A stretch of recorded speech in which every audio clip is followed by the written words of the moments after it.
प्रिय विद्यार्थियों, आप सभी का हिंदी क्लास में स्वागत है। आज हम सभी लक्ष्मण मूर्छा और राम विलाप का अध्ययन करेंगे। पूर्व भाग में हमने कवितावली देखा, मध्य भारत की क्या स्थितियां थी उस पर विचार किया।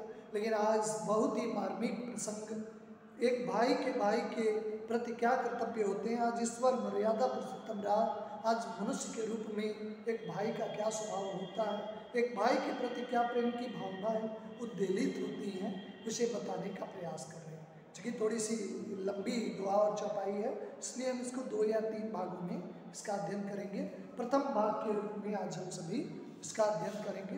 का ये जो प्रसंग शुरू होता है वह लंका में जो स्थितियाँ थी, युद्ध की थी। मेघनाथ ने ऐसा बाण चलाया था जिससे राम लक्ष्मण को मूर्छा आ गई थी, और उसकी शर्त थी कि अगर सुबह तक अगर बूटी नहीं लाई गई, संजीवनी बूटी नहीं लाई गई, तब राम लक्ष्मण के प्राण हो जाएंगे। बहुत ही भाव विहल होकर और उनको गोद में लेकर राम बड़ी चिंता में थे।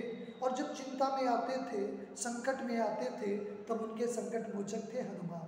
साथ ही हनुमान को भी थोड़ा अहंकार हो गया था कि हम ही राम के सारे काम करते हैं, तो उनके भी अहंकार को थोड़ा सा कम करना था। क्योंकि कोई भी बड़े काम करते थे तो राम ने आशीर्वाद देते थे, भरत बाहु सम बल होय, यानी भरत के बाहु के बल के समान तुम्हें बल हो।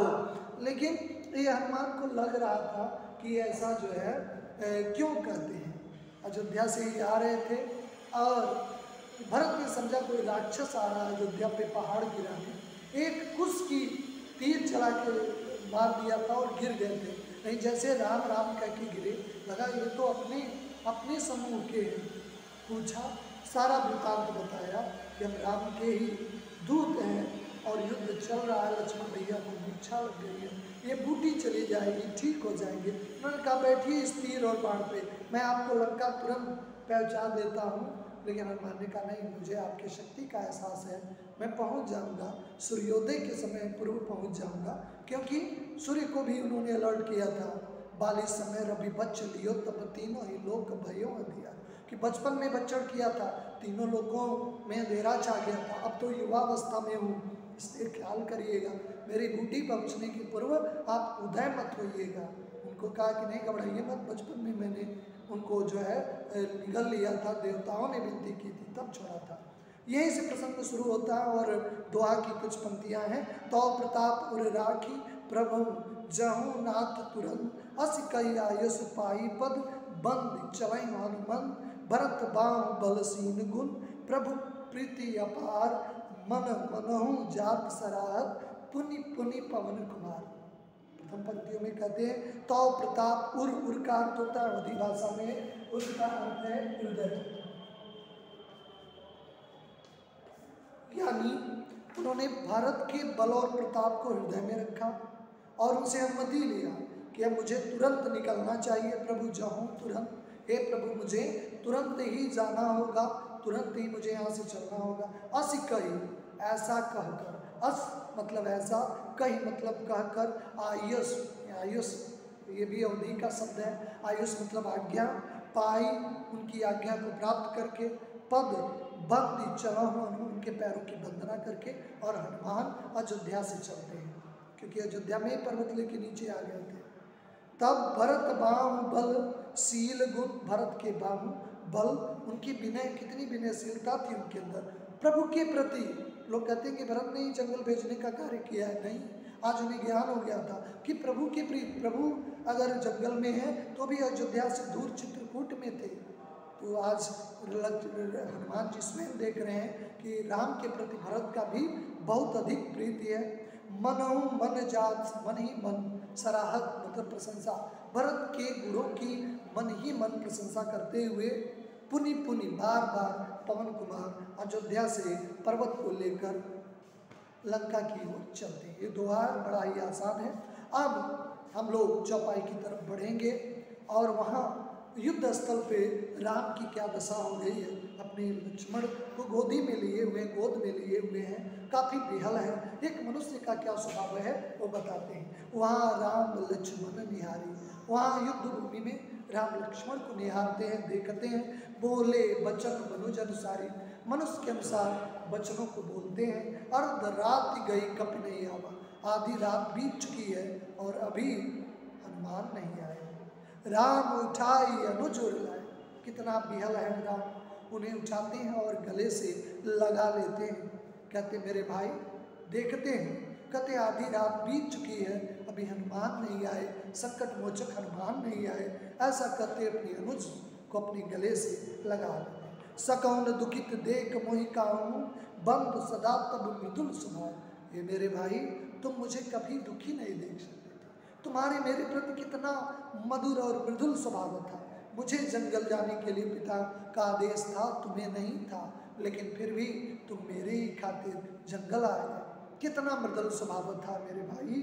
मम हित लागे तजौ पितु मातहि, सहु विपिन हिम आपत माता। मेरे हित के लिए तुमने अपनी माता पिता का परित्याग कर दिया, क्योंकि आदेश मुझे था। और विपिन का अर्थ होता है जंगल, और तुम जंगल में आकर विभिन्न प्रकार के हिम, हिम मतलब ठंडक, ताप मतलब गर्मी, सर्दी गर्मी, तमाम जीव जंगली जीव जंतुओं की भयानकता के बीच में तुम आके किसके लिए, मेरे लिए तुम संघर्ष कर रहे हो।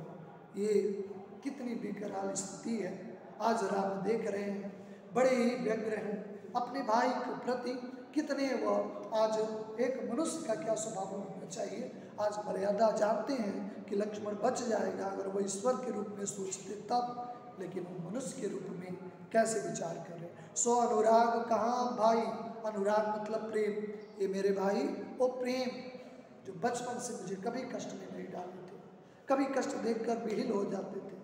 तुम कितना मेरे प्रति समर्पित थे, कितना अधिक प्रेम करते थे, वो प्रेम कहाँ गया। सो अनुराग कहाँ भाई, उठाओ न सुनहि मम बच विकलाई। मेरे विचलित वचनों को सुनकर तुम क्यों नहीं विचलित हो जाते, क्यों नहीं तुम व्याकुल होकर उठ जा रहे हो। मेरे व्याकुलता को देखकर तुम क्यों उठकर बैठ नहीं जाते, क्यों न मुझे समझाते हो। ये मेरे भाई वो प्रेम कहाँ गया। जो जनता हूँ बन बंधु बिछोआ, अगर मुझे थोड़ा भी आभास रहता कि वन में आने से मेरा बंधु मेरा भाई बिछो हो जाएगा, बिछो मतलब बिछुड़ जाएगा। राम कहते हैं आज बड़ी विपरीत बात कह देते हैं, कहते अगर मुझे थोड़ा भी आभास रहता कि वन में आने से मेरा भाई बिछो हो जाएगा, अलग हो जाएगा, तो क्या कहते हैं, पितु वचन मन्नत नहीं हो। कहते मैं पिता की वचन को नहीं मानता। बताइए कितनी बड़ी बात है। जबकि रघुकुल की रीति है, प्राण जाई पर वचन न जाई, रघुकुल रीति सदा चली आई, प्राण जाई पर वचन न जाई। लेकिन आज विपरीत बात कर रहे हैं, कह रहे हैं कि अगर मुझे थोड़ा भी आभास होता कि वन में आने से मेरा भाई चला जाएगा तो मैं आज पिता की भी बात नहीं मानता। सुत बित नारी भवन परिवारा, कहते हैं बेटा, भवन सुत का अर्थ होता है पुत्र, बित का अर्थ होता है धन, भवन का अर्थ होता है घर, परिवार। ये सब सारी चीजें इस जगत में बार बार मिल सकती हैं। सुत बित नारी भवन परिवारा, वही है जगह जग बारह बारह। ये बार बार मिल सकते हैं। एक पुत्र है ईश्वर चाहे वो अनुकंपा हो, दो पुत्र हो सकते हैं, एक घर है चार घर मिल सकते हैं, भवन सब कुछ है। किसी का एक विवाह हुआ है, हो सकता है जीवन में दूसरा विवाह भी हो जाए विपरीत परिस्थितियों में। वैसे एक विवाह पद्धति है हमारे देश में, लेकिन हो सकता है। लेकिन सहोदर भाई, सगा भाई कैसे मिलेगा, कैसे मिलेगा सहोदर। अस विचार जीव जागव ताता, मिलई ने जगत सहोदर बाता। ऐसे विचार करके मेरे भाई सब कुछ तो मैं पा सकता हूँ, लेकिन तुम्हारे जैसे सहोदर भ्राता को मैं कैसे प्राप्त कर सकता हूँ। ये मेरे भाई तुम ऐसा विचार करके तुम जाग क्यों नहीं जाते, क्यों नहीं तुम उठ जाते, बैठ जाते। कहते मेरी दशा बड़ी खराब हो गई है। एक भाई के बिना न रहने पे क्या दशा होती। जथा पंख बिनु खग अति दीना, जैसे पंख के बिना खग की दिशा हो जाती। मन बिनु फन कर बर करेना, जैसे सूंड के बिना हाथी की दशा हो जाती। मणि के बिना सांप की दशा हो जाती है। कहते मणि बिनु फन, यानी सांप के मणि के बिना, करवर करहीना, सूंड के बिना हाथी की जो दशा शोभा बिगड़ जाती है। ये मेरे भाई, मेरा बल, मेरा पराक्रम, मेरी शोभा उसी तरह बेकार है जैसे मणि के बिना सांप की शोभा, सूंड के बिना हाथी की शोभा। वैसे तुम्हारे बिना मेरे भाई मेरी शोभा भी, मेरी भी वही दशा हो गई है। जैसे बिना पंख के कैसे पक्षी उड़ पाएगा, वही मेरी दशा हो गई। अस मम जीवन बंधु बिन तू ही, ये मेरे बंधु उसी प्रकार मेरा जीवन जैसे बिना पंख के पक्षियों की दशा हो जाती है, जैसे बिना सूंड के हाथी की दशा होती है, बिना मणि के जो सांपों की दशा होती है मेरे भाई, वैसे ही मेरी भी दशा है। अस मम जीवन बंधु बिन तोहि, जो जड़ देव जीवा मोहि। अगर कोई मुझे जिंदा देखना चाहता है, कोई भी प्रयत्न करके मेरे भाई को ये सारी बातें बता दे। जाऊँ अवध तुमन मुहलाई, अयोध्या किस मुँह से जाऊँगा? मैं कैसे सामना करूँगा तुम्हारी माँ से? मैं अयोध्या कैसे पहुँचूँगा? जाऊँ अवध कमन मुहलाई, नारी हे तु प्रिय बंधु गवाई। क्या लोग कहेंगे, समाज क्या कहेगा? एक नारी के लिए अपने प्रिय भाई की बलि दे दिया। कैसा है राम, कैसा है मर्यादा पुरुषोत्तम राम, जो जीवन भर मर्यादाओं का पालन करता है वो राम कैसा है? कहते हैं जहाँ अवध कमन मुहलाई, कौन मुखमंडल लेकर मैं कैसे सामना करूँगा तुम्हारी माँ, कैसे सामना करूँगा अयोध्या के नर नारी का? लोग मुझे क्या कहेंगे कि प्रिय बंधु को, प्रिय भाई को, अपनी प्रिय भाई को एक नारी के लिए गवा दिया, एक नारी के लिए अपने प्रिय भाई की आहुति दे दिया। बरु अपजस सहत जगमाही, कहते हैं कि विविध प्रकार के अपयशों का इस संसार में मैं सिरोधार करता। लोग मुझे नालायक पुत्र कह देते, लोग मुझे आज्ञाकारी राम नहीं कहते, चल जाता। बरु अपजस सहता हूँ जगमाही, नारी हानि विशेष क्षति नारी। मध्यकालीन भारत की बात भी थी, नारियों की स्थिति थोड़ी कमजोर थी। आज मर्यादा पुरुषोत्तम राम के आचरणों के माध्यम से तुलसीदास मध्य भारत की बात भी करना चाहते हैं कि नारी के हानि होने से विशेष हानि नहीं होती है। बताइए, नारी से अधिक अपने भाई की महत्व को देते हैं आज के परिवेश में। नारी कहते हमारा प्रिय भाई है, बलगाव कर लेते हैं, बिलगाव कर लेते हैं उस नारी के लिए। ये नहीं सोचते हैं उस मर्यादा पुरुषोत्तम राम से प्रेरणा नहीं लेते हैं। ये विचार कीजिए, कहते हैं नारी हानि विशेष क्षति नहीं, कि नारी के हानि हो जाने से कोई विशेष हानि नहीं होती। अब अपलोक शोक सुत तोरा, सुत उनको पुत्रवत व्यवहार करते हैं लक्ष्मण से। अब आपका दुख देखकर सहई निठुर कठोर उर मोरा, उर का पहले ही अर्थ बचा चुके हृदय, कैसे मेरा निष्ठुर हृदय तुम्हारे दुख को सहेगा? मेरा निष्ठुर है, एक भाई का बलिदान करा दिया, मेरा निष्ठुर हृदय कैसे सहेगा?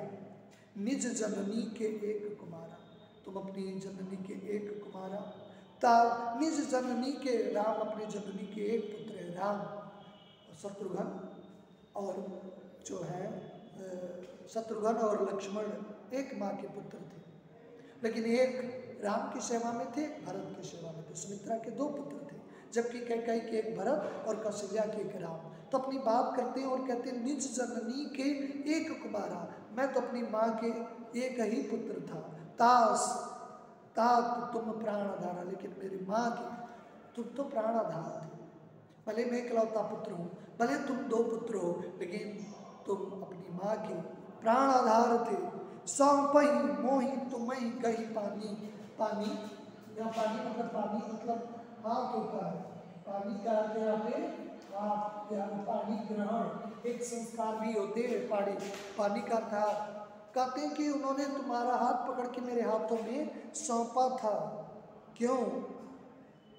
निज जननी के एक कुमारा, तास तात तुम प्राणधारा, तुम अपनी माँ के इकलौते पुत्र थे, उन्होंने तुम्हारा हाथ पकड़कर मेरे हाथों में सौंपा था। सब विधि सुखद परम हित जानी, सभी प्रकार से मुझे हित ऐसी समझा कि राम अपने जान से अधिक लक्ष्मण का ख्याल रखेगा, इसलिए जंगल भेजा था। उत्तर काहु दे ते ही जाई, मैं उनके प्रश्नों का कैसे उत्तर दे पाऊंगा। उठ के ने मोह सिखाऊं भाई मेरे भाई, उठ के मुझे सिखाते क्यों नहीं, कैसे मैं उनके प्रश्नों का उत्तर दूंगा।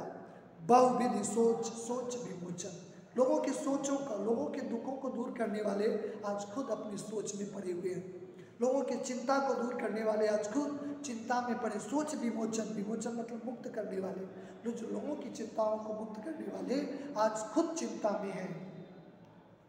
सब्रत जली सलील राजीव दलोचन, उनकी आंखों की तुलना कमल, राजीव किसकी परिभाषा, कमल, कमल की पंखुड़ियों के समान है। आज उसमें द्रव भरे हैं, आज उसमें आंसू भरे हैं। उमा एक अखंड रघुरा, इस सारे दृश्य को कैलाश पर्वत से जो है शिव देख रहे हैं। कहते उमा देख रही हो, एक अखंड रघुराई, अखंड है, कभी विचलित नहीं होने वाले हैं। नर गति भगत कृपाल दिखाई, एक नर की, एक अच्छे मनुष्य की अपने भाई के प्रति क्या गति होता है, क्या उत्तरदायित्व होता है, आज जरा आप बताने की चेष्टा कर रहे हैं। तुम देख रही हो कि अपने भक्तों को दिखाने के लिए किस प्रकार के चरित्रों का अनुसरण कर रहे हैं। आशा है कि प्रथम भाग में हमने जो पढ़ा, इसका अध्ययन किया, बहुत ही मार्मिक थे। भाई के प्रति के प्रेम के बहुत अच्छी रचना तुलसीदास के द्वारा। नेक्स्ट और अंतिम भाग में आगे की व्याख्या इसके साथ पुनः उपस्थित होंगे। आज के लिए यहीं तक, आप सभी का धन्यवाद।